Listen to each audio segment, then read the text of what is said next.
अस्सलाम वालेकुम जी, क्या हाल है। तो welcome back to my channel. और आज बड़े दिन के बाद आपसे बड़ी अच्छी ताज़ी खासी मुलाकात होने वाली है। मैं बनाने जा रही हूँ आप सबकी बेहद फरमाइश पे टर्किश हलवा, यानी कि बहुत ही लजीज तरीन हलवा होता है ये, और इतना कोई झटपट बनता है। अगर आपने मेरी तरह शूट करना है तो आपको 2 घंटे चाहिए लेकिन अगर आपने ओरली जस्ट बनाना है तो आपको इसके लिए सिंपल 20 to 25 मिनट्स चाहिए। अच्छा जी, जो मेजरिंग बेकिंग कप्स होते हैं वो मैंने यहाँ पे 1.5 कप सेसमी सीड्स ले लिए हैं, यानी कि तिल ले लिए हैं।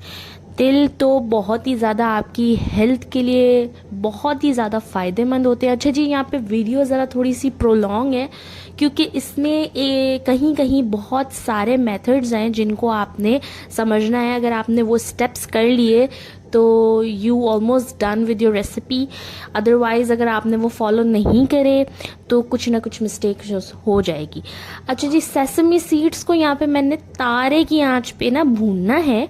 और जब आप इसको भूनेंगे तो आप एक बात नोट करेंगे कि जब ये कम्प्लीटली भुन जाएगा तो आपके हाथों आप इसको टच करेंगे तो ये स्टिक हो जाएगा, चिपक जाएगा, वापस नहीं पैन के अंदर शामिल होगा। तो ये इसकी खासियत है। जब स्टिक होने लगे आपके हाथ पे और आपको ऐसा क्रंची क्रंची सा फील होने लगे तो आपने इसको निकाल लेना है और थोड़ा सा रूम टेम्परेचर ठंडा कर लेना है।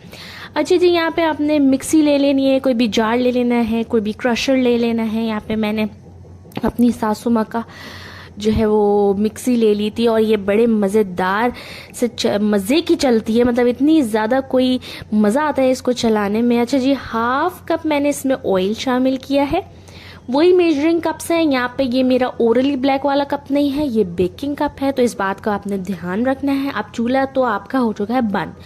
अब सिंपल आपने इसमें थोड़ा सा सेसमी सीड डाला, देन आपने ऑयल डाला, अगेन आपने इस प्रोसेस को करा एंड ऑयल डाला, एंड ये एक पेस्ट सा बन जाएगा, लिक्विडी सा सॉफ्ट सा बैटर बन जाएगा।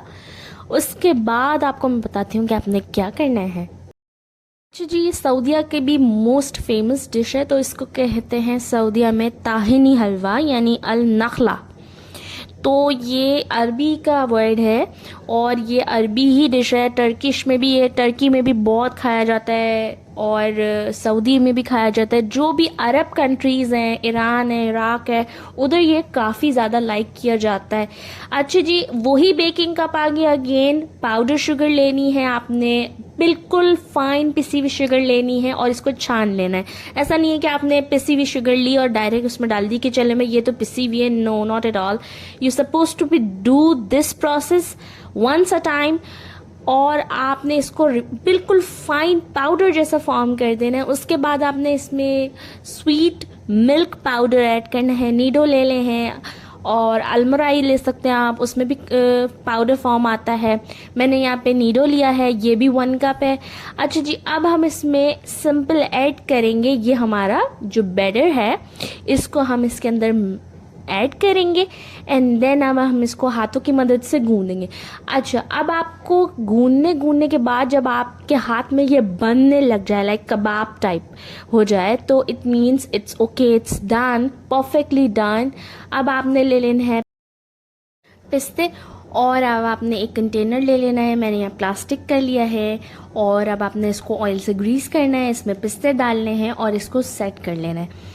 बहुत ही झटपट ये बनता है और आपने इसको फ्रिज में रखना है तकरीबन 2 से 3 घंटे। अच्छा जी, यहाँ मैं ये कहना चाहूँगी आप लोगों को कि जो माएँ बेचारियाँ परेशान होती हैं अपने बच्चों के लिए कि ये लोग खाते नहीं हैं, पीते नहीं हैं, सही से इनका प्रोटीन इंटेक नहीं है, कार्ब्स इंटेक नहीं है, तो आप उन्हें सुबह नाश्ते में ये 1 चम्मच भी अगर खिलाएंगे ना, तो अगर वो पूरे दिन भी ना खाएं तो उनकी इम्यूनिटी में कोई भी फ़र्क नहीं आएगा। और ये इतना कोई हेल्दी हलवा है, आप अपने बच्चों को ये ज़रूर खिलाइएगा। थोड़ी सी डांट डपट, थोड़ी सी सख्ती बच्चों के साथ ज़रूर करनी पड़ती है उनको खिलाने के मामले में, लेकिन ये इतना कोई फ़ायदेमंद हलवा है। आप लोग इतना परेशान होते हैं, हम सब माएँ परेशान होती हैं बच्चों के मामले में कि उन्हें क्या दें क्या नहीं दें। आप सिंपल उन्हें एक टुकड़ा दे दें ये एज अ बाइट, और फिर आप अपने बच्चों की एक्टिवनेस देखें और उनकी हेल्थ देखें। अल्हम्दुलिल्लाह से ये बहुत ही ज़्यादा अच्छी रेसिपी है, आपने इसको ज़रूर ट्राई करना है और मेरे चैनल पे आके उसे लाइक शेयर सब्सक्राइब करना है और मुझे दुआओं में ज़रूर याद रखना है। चलती हूँ, अपना ख्याल रखिएगा। इंशाल्लाह ताला एक और रेसिपी के साथ आऊँगी, आप अपने बच्चों को ज़रूर दीजिएगा और फिर मुझे अपना फ़ीडबैक दीजिएगा। अल्लाह हाफ़िज़, फ़ी अमान अल्लाह।